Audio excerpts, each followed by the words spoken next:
Today on Nicko's Kitchen. I know this recipe sounds a bit but trust me, it is so good. We're making my tomato ice cream.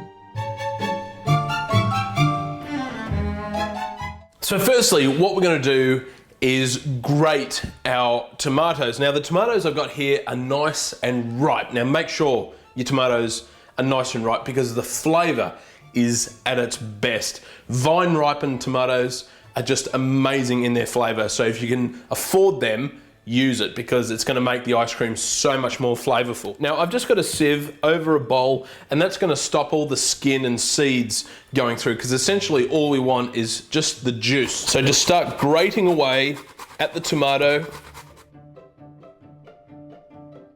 And then when you get to that stage there, that's when you sort of want to stop. You don't want the core part of that. So just keep repeating that process with the tomatoes. So now we've grated everything in.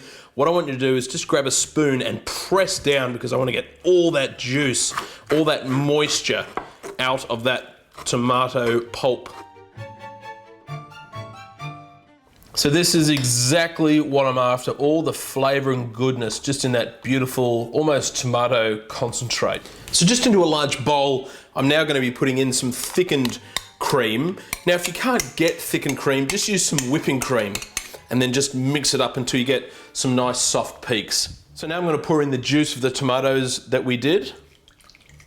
Just to add some richness to it, I've got some tomato paste. Now a few splashes of some Worcestershire sauce. Now, even though this is a savoury ice cream, I am going to be putting in a little bit of sugar just to cut that acidity from the tomatoes. So just a couple of pinches, and then I'm going to season well with some salt and pepper as well.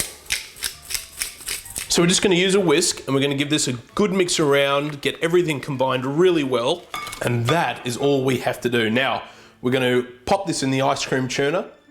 For best results, you're going to need an ice cream churner. Place the mixture into the bowl and churn for about 10 to 15 minutes or until the mixture resembles soft serve ice cream.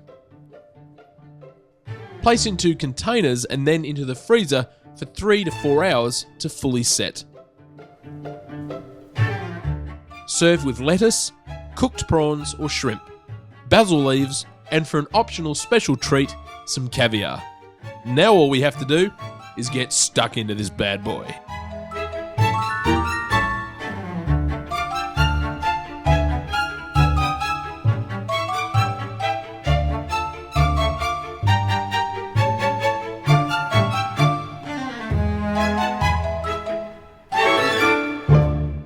So of course this dish just screams prawn cocktail. Well, it does for me anyway.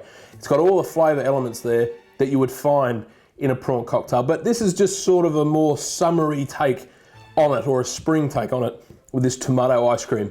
I'm not a great big fan of savoury ice creams, I gotta be honest, but this one I really, really enjoy. It's got great flavours, and to go with those prawns or shrimp, a little bit of salty caviar on the top there as well just goes so well with it, and of course the basil and those butter lettuce leaves on there as well just go really nice with it. So please, give this one a try. It is something a little bit different, but I'm telling you, the flavours are just incredible and it's not going to disappoint.